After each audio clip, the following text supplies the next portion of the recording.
And we are back for another episode of the Fantasy Golf Bag podcast. I am your host, Redkacheek, aka Drew Matthews, and with me again is the LogeyJ, Logan Blondell. And there's not a lot going on in the world of DFS golf this week.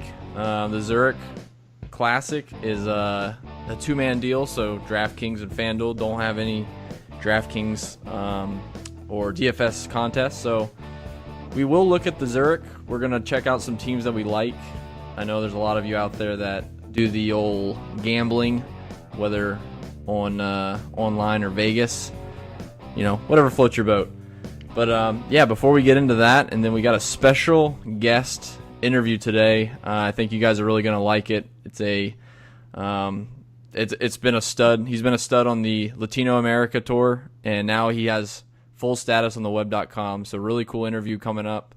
But before we get into all that, let's quickly recap the Valero Texas. I know LogeyJ, it looked like you had a pretty good week. How'd it go? Yeah, had a pretty good week last week, Drew.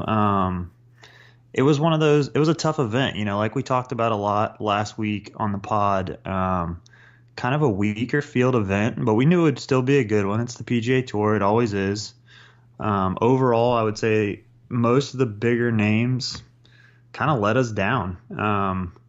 If you had very much weight into Sergio or Luke List, for instance, which I definitely had my fair share of Luke List. You definitely got let down a little bit last week.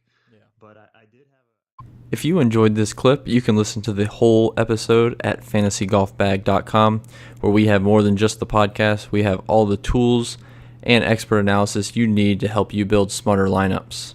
Join today at fantasygolfbag.com.